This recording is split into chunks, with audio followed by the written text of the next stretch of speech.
जी हाँ, आज मैं 6 क्वेश्चन लेकर के आई हूँ। 6 क्वेश्चन में 6 क्वेश्चन आपका मैच करेगा, इसलिए करेगा क्योंकि मैं आज आपको सजेशन बताने वाली हूँ जिनका सेशन 21 से 24 है और जो मुंगेर यूनिवर्सिटी से बिलोंग करते हैं।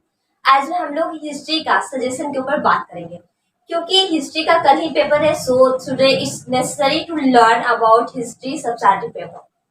तो बिना डिले हम लोग स्टार्ट करते हैं। This is very useful for history subjective paper student. तो सबसे पहला जो आपका ये है, फर्स्ट नंबर जो क्वेश्चन पूछा जाता है ना, वो पूछा जाता है ऑब्जेक्टिव से।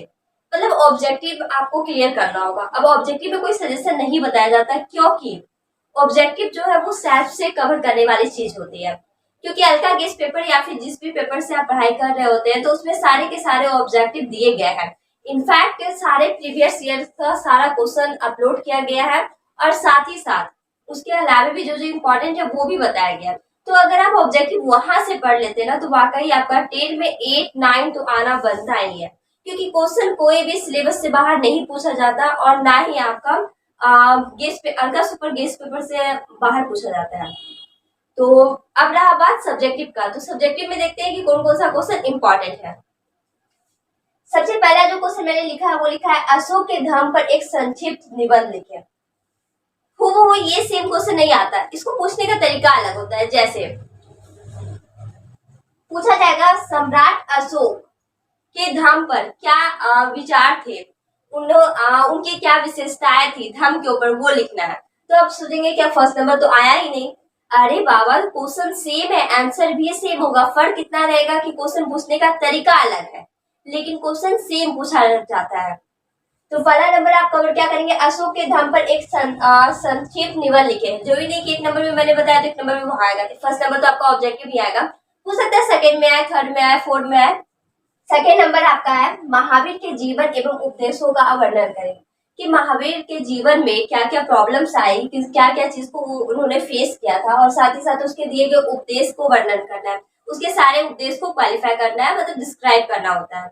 अब क्वेश्चन दूसरी तरीके से रिपीट होगा, सिर्फ पूछा जाएगा कि महावीर के उपदेशों का वर्णन करें या महावीर द्वारा दिए गए उपदेश क्या क्या है, या उसके जीवन के बारे में पूरी घटनाएं बताइए। तो सेम है, क्वेश्चन सेम होता है, फर्क इतना होता है कि समझने के लिए चाहिए आपका मतलब क्वेश्चन रिपीट सेम करता है, फर्क इतना रहता है कि क्वेश्चन पूछने का तरीका अलग अलग है। आप सोचेंगे बार बार हम एक ही डायलॉग बकते हैं, इसलिए क्योंकि ऐसा ही होते आया है। क्योंकि हर एक एग्जाम में मैंने जो जो सजेशन दिया है वही वही आता है, लेकिन फर्क इतना रहता है कि उन लोगों को लगता है कि फंसा ही नहीं है क्वेश्चन, बस एक दो ही। अगर आप ध्यान से पढ़ेंगे तो बिल्कुल समझ में आएगा कि वाकई सेम टू सेम क्वेश्चन मैंने भी बताया वही आपके एग्जाम में भी आया है। नेक्स्ट आपको क्या कवर करने हैं, पल्लवों की सांस्कृतिक देन का वर्णन करें। फिर आप कवर करेंगे भारत पर गौरी आक्रमण के कारण एवं प्रभाव का परीक्षण करें। भारत पर गौरी या फिर गौरी स्टार्टिंग में दे देगा।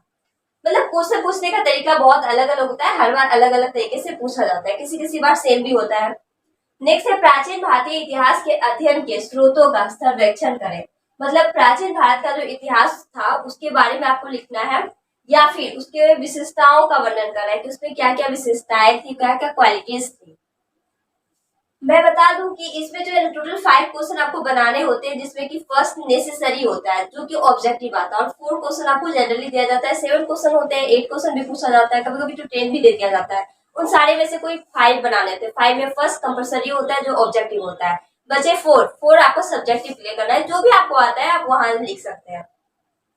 नेक्स्ट है समुद्रगुप्त की उपलब्धियों का परीक्षण करें। मतलब समुद्रगुप्त के द्वारा जो दिया गया उपलब्ध है उसके बारे में बताना है आपको, या तो फिर उसकी महानता बतावे।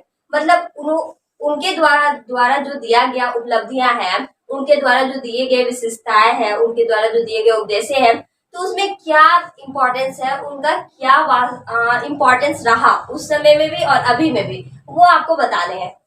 नेक्स्ट है हड़प्पा सभ्यता का धार्मिक एवं सामाजिक जीवन की विवेचना करें। मतलब हड़प्पा सभ्यता का जो धार्मिक था और राजनीतिक था, उन दोनों को बताना है कि धार्मिक वो लोग कैसे थे और राजनीतिक में कैसे जीवन यापन किए थे, वो आपको डिस्क्राइब करने हैं। बस इतना ही क्वेश्चन है जिसमें कि आपको वहां पे 5 क्वेश्चन पूछा जाएगा, तो 5 में से आप कोई 4 तो बना ही सकते हैं सब्जेक्टिव में, और फर्स्ट तो ऑब्वियसली कि बनाना ही पड़ेगा। और यहाँ पे दिया जा सकता है कि हड़प्पा सभ्यता की जगह वैदिक सभ्यता भी डाल सकता है।